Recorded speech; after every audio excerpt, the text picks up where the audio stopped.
I flew across the country for my dad's retirement party, but they didn't let me in because it was family only. I didn't make a scene, I just wrote this letter. 3 days later, I woke up to 53 missed calls. It's funny how the brain fills in blanks, like when you fly across the country for a man who helped raise you, believing deep down that he must have meant to invite you, that there must have been a mistake, typo, a missed email, a last-minute change of plans. He forgot to tell you about something. Anything but the truth you don't want to face. I landed that morning, still jet-lagged in a city that didn't feel like home anymore. My heels clicked across the marble floor of the event hotel while I tried to steady my nerves. I'd picked out a simple dress, brought a tasteful bottle of scotch, and tucked a card into an envelope I hadn't sealed yet.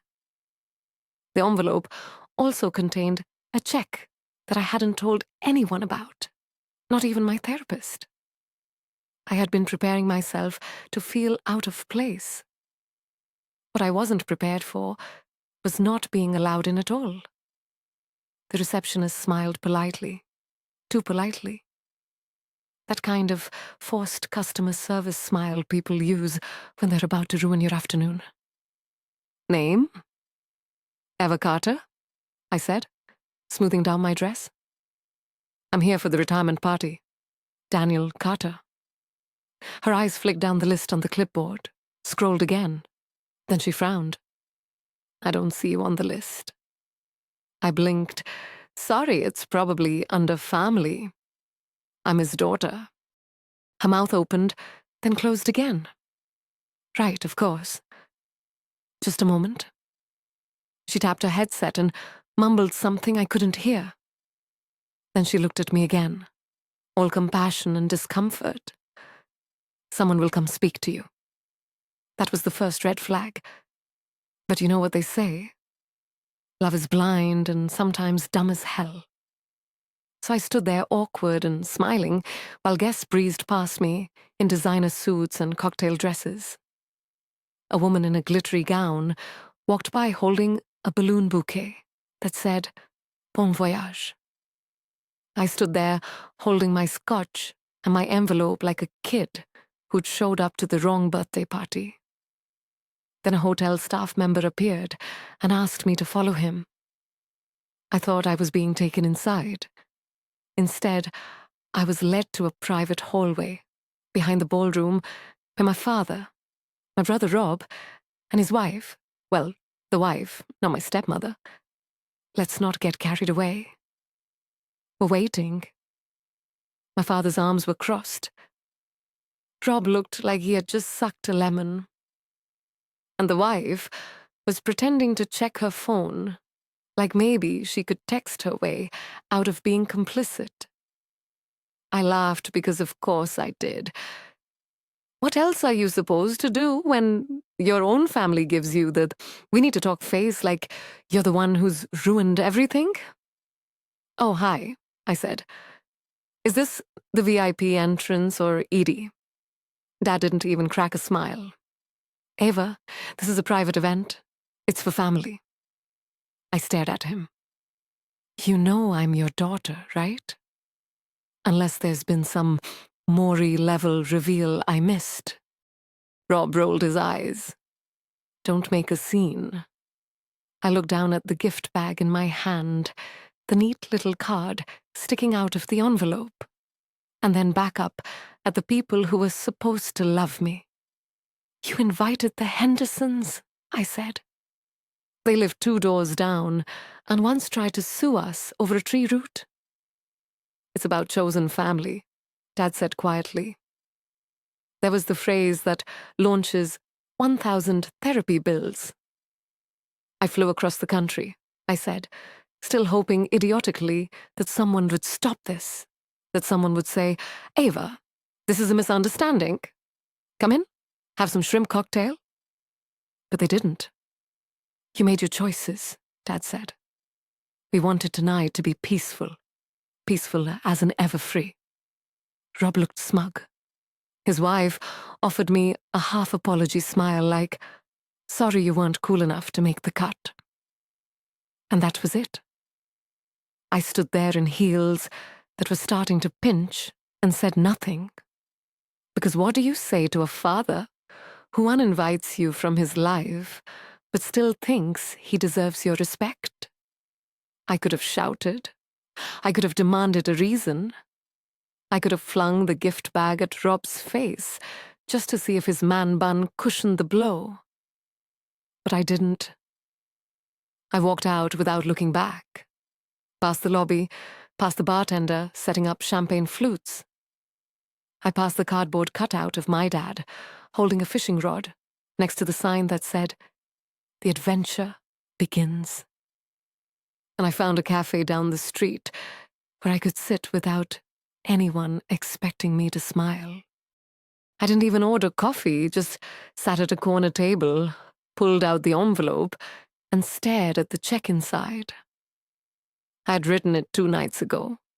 Enough money to cover a luxury cruise. Enough to say, despite everything, I still care. I hadn't sealed it because I wasn't sure I was ready to give it to him. Well, that decision was made for me. I pulled out a pen from my bag, uncapped it, and wrote void in large black letters across the check. Then I flipped over a napkin and started writing. No plan, no outline, just the kind of honesty you can only write when you finally run out of energy to pretend it didn't matter. What the letter said wasn't important.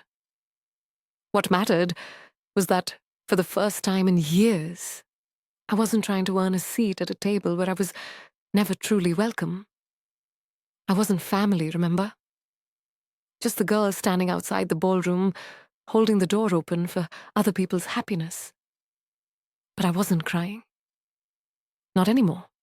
I was writing, and for the first time in a very long time, I knew exactly how this story would end.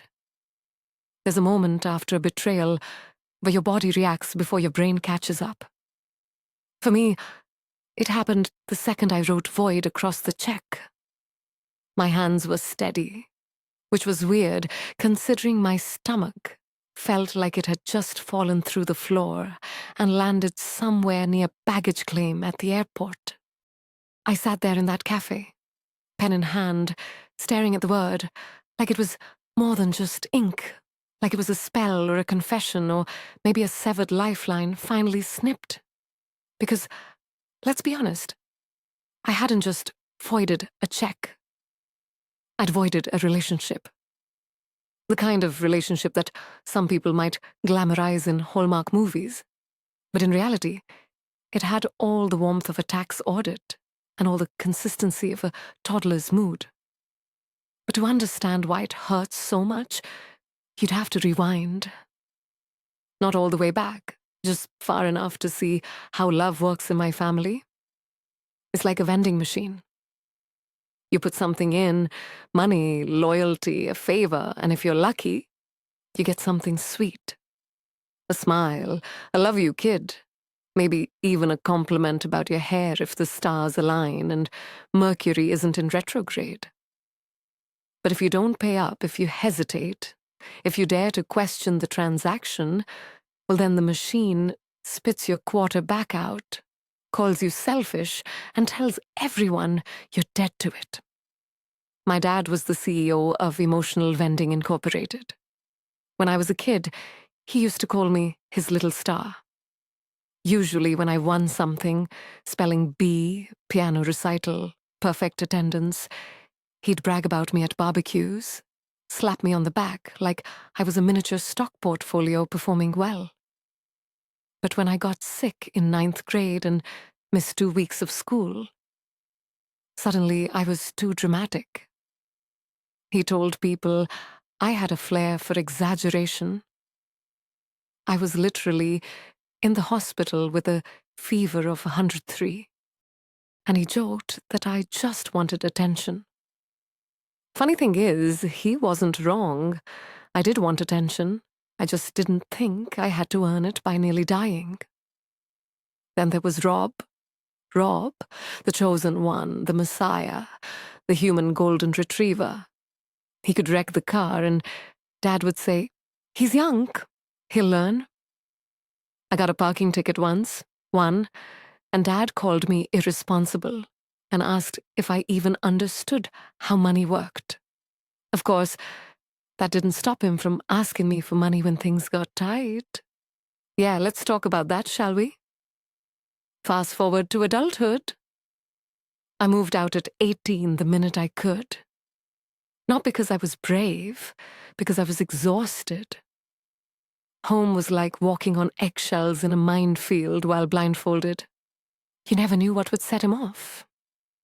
I got a job, I moved to another city, and eventually, I started to breathe again. But the calls kept coming. At first, it was just the occasional guilt trip. You never visit. Rob misses you. Your mother's turned him against me. Then came the small asks. Could you help cover the electric bill this month? I forgot to renew the car insurance. Can you spot me? And then the bigger ones. Medical co-pays, emergency vet bills for the dog, a mysterious loan that was just until next payday. A payday that, shockingly, never arrived. Me, I paid. Not because I was rich, I wasn't, but because I thought, maybe, just maybe, if I kept showing up, if I kept saying yes, he'd look at me like I mattered. Spoiler alert, he didn't. He looked at me like a bank account with bad boundaries. I didn't even realize how much I'd contributed until I tallied it all last year. I'd covered nearly 9 months of his rent. Piecemeal, of course, so it never felt like too much at once. I'd paid off a dental procedure for his wife. I'd co-signed for Rob's used car when Dad's credit didn't cut it. And the big one, I covered the deductible when he crashed his boat into a dock because he was tired and the sun was in his eyes. You'd think I'd have learned by then that the vending machine wasn't broken. It just never had anything for me to begin with. But nope, I kept trying until 2 months ago when he called and said he wanted to retire early. 60 was just around the corner, he said. And he wanted to see the world while he still could. Before the knees give out, he joked. I laughed because that's what I do when I feel cornered. And then he hit me with it. He wanted to take his wife on a cruise, a long one, multi-country, the trip of a lifetime. And he wanted my help financially. You're still young, he said. You've got years to earn it back. I just want this one thing before I go. Before he goes, like he was dying, like this was his make-a-wish. I hesitated. I told him I'd think about it. And the next day, I got a text that said, "You've made it clear where you stand. Good to know. Classic vending machine. Didn't get the snack. Must be broken." We didn't talk after that for weeks. Not even when I RSVP'd to the party. Well, I tried to RSVP. Never got a response. I told myself it was just Dad being distracted. That maybe he was mad, but he wouldn't actually cut me out. Which is why, when I bought the ticket, packed my bag, and flew across the country, I slipped that check into the envelope anyway. Because I was still that kid, trying to buy her way into a hug. But that hallway scene, that moment when he looked me dead in the eyes and said, "This is family only," it finally broke something in me. Not like a plate shattering, more like a slow, quiet crack that had been there for years, finally splitting all the way through. So yeah, I voided the check, but not out of revenge, out of relief. Because for the first time in my life, I saw it clearly. I wasn't walking away from love. I was walking away from a performance, one I'd been cast in without my consent, and I was done auditioning. There's something weirdly satisfying about writing a letter with no intention of sending it. Except this time, I was absolutely sending it. I wrote it in a cafe that smelled like burnt espresso and regret, scribbling onto hotel stationery I had yanked out of my purse. The kind they give you in the welcome folder with your room key, like, here's a robe and a pen. Pretend your life is together. The pen was running out of ink halfway through the second paragraph. I considered taking it as a sign. Then I reminded myself that signs are for people who still think life is fair. I crossed out a line, rewrote it with more venom, then looked down at the check again. I hadn't written void just once. I'd written it 3 times, all caps, bold strokes, one of them slightly diagonal, like a scar. Then I started on the envelope. Dad's home address, the one I used to live in, the one with the peeling shutters, and that rusted lawn flamingo that he swears is vintage. I sealed it up fully, like a ritual, and then I walked, calm, composed, and empty, to the nearest mailbox and dropped it in. The moment the envelope disappeared, I felt a strange kind of peace, the kind you get right after a tornado passes, when everything's still ruined, but at least the screaming stopped.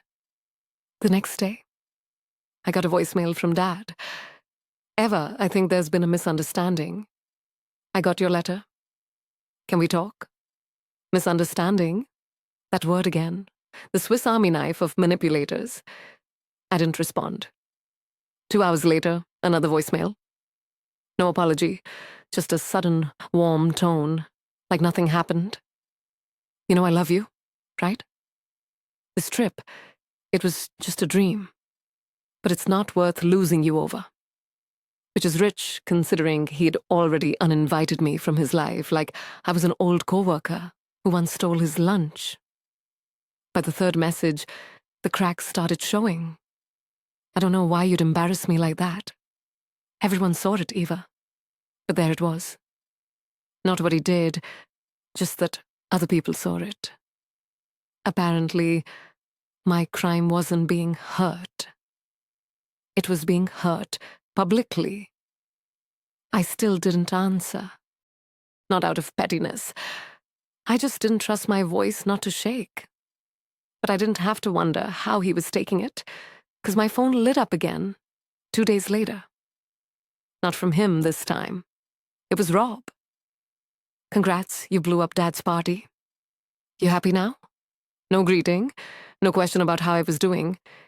Just Rob being Rob, the patron saint of selective memory.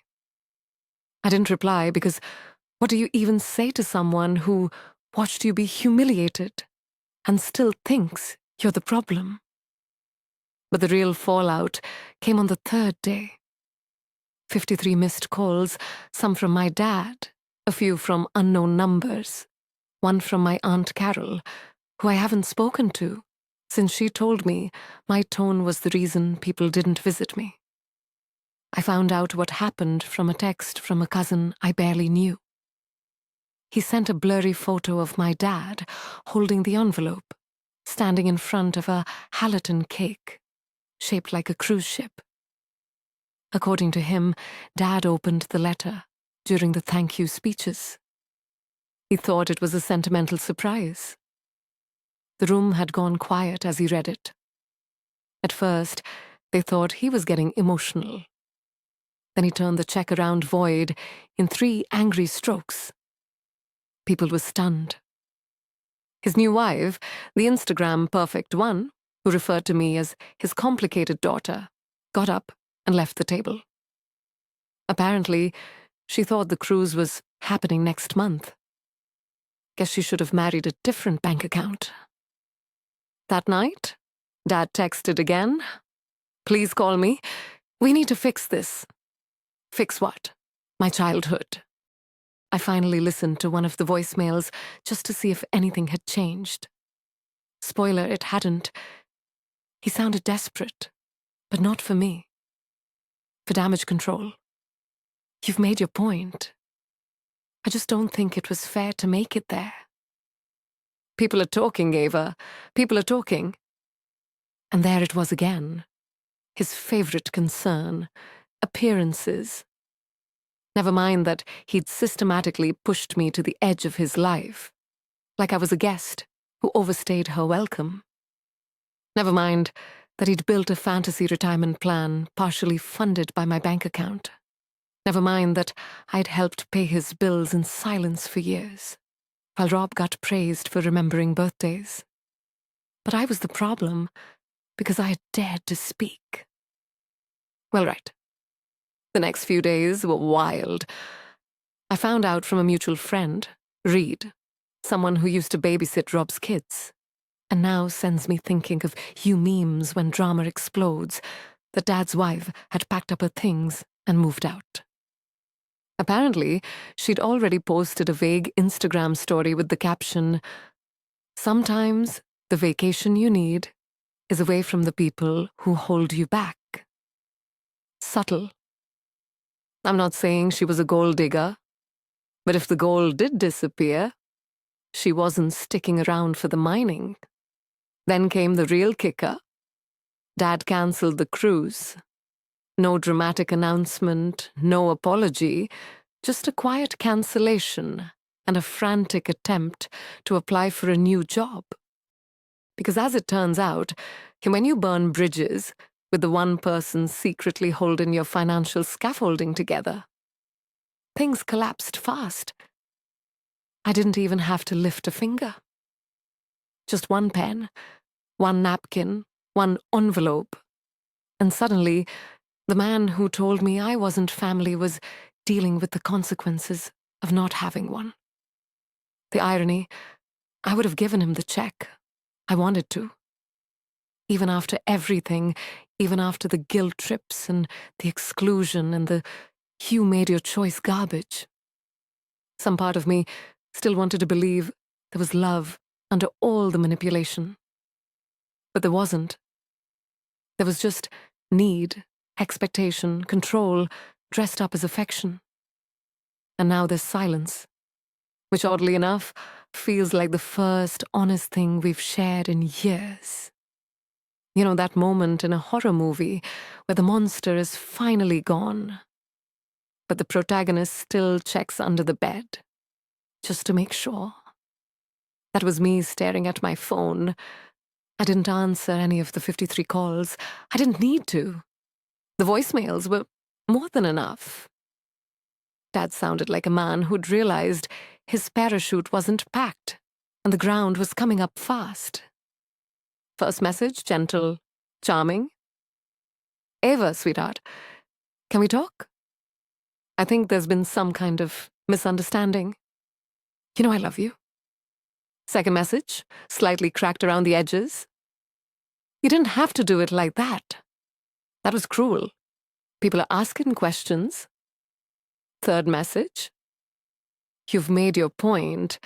You embarrassed me in front of everyone. Congratulations." There was the real problem. I'd shattered his illusion, his perfectly curated fantasy where I was still in the wings, waiting to play the beautiful daughter. Fourth message, full desperation. "I know I've made mistakes, but don't do this. We need to talk before this gets out of hand." Before what gets out of hand? I wasn't sure until I got a text from Rob. "Did you seriously tell Aunt Linda that Dad used your money for the house? What is wrong with you?" So we were entering the unraveling stage of the crisis. I hadn't said a word to Aunt Linda or anyone else for that matter. But apparently, once the envelope incident went public, people started doing the math. Like how Dad had managed to keep his mortgage afloat, despite retiring with little savings.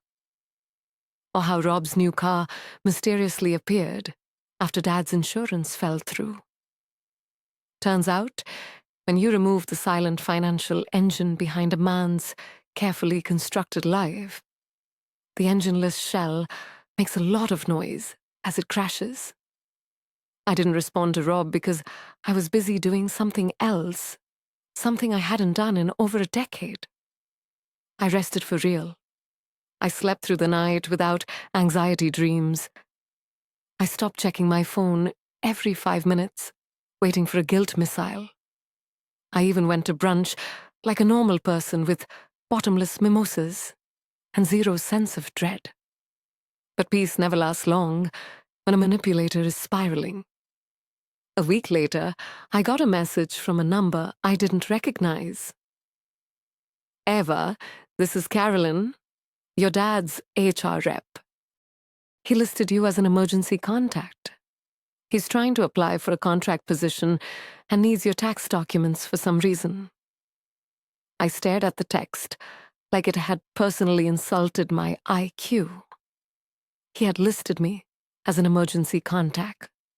The same man who told me I wasn't family. It was almost impressive.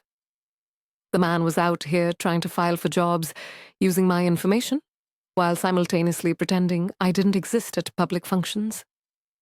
I replied with one word. No. 5 minutes later, a call from an unknown number. I didn't answer.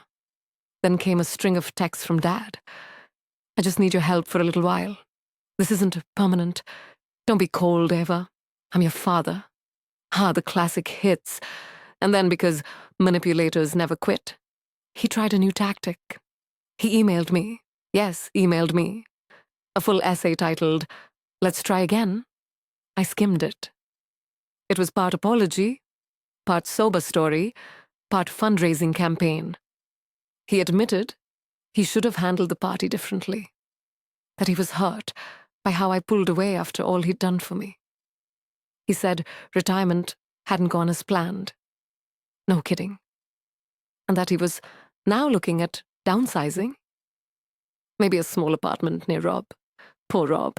Can't wait for that bundle of joy. He ended the email with this gem. I know you're upset, but I believe we can rebuild this family. I believe in second chances. Second chances? Funny? I'd given him about 50. He just didn't notice because they were quiet, unpaid, and conveniently off the books. That same day, I got a message from his now ex-wife. Short, brutal. Hope the check was worth it. He was never going to take me anywhere. Guess she found out that retiring to travel was just code for hope. My daughter bails me out again. She left him a week after the envelope incident, packed her bags, moved in with a cousin, and changed her last name back within the month. I only know this because a friend of hers followed me on Instagram and sent me a very satisfying photo. Him at a rental agency, filling out forms alone. I didn't respond to her either because the truth is, I didn't need to. I had already said everything in the letter. Not just the literal words, but the act itself. The message that I wasn't coming back, that I was done pouring myself into a well that never held water. And slowly, the call stopped. The text slowed down. The family drama moved on without me. For once, Rob unfollowed me on social media. Dad went back to work part-time as a consultant, then full-time when the money ran out. No more retirement, no cruise, no tropical Instagram pose with cute captions like, living our best life. Instead, silence and peace. I thought I'd feel guilty. I really did. But instead I felt free, like I'd finally closed the book on a story that never had a proper ending. When I kept rereading, hoping the characters would suddenly change, the dialogue would improve, the plot would make sense.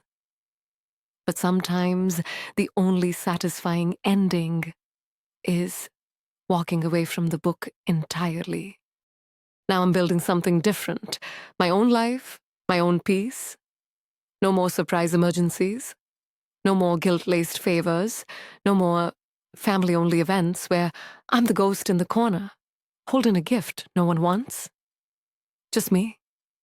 And that, my friend, is More than enough. Final scene. I sat on my balcony sipping coffee, watching the sky turn orange over the skyline. My phone buzzed once, just once.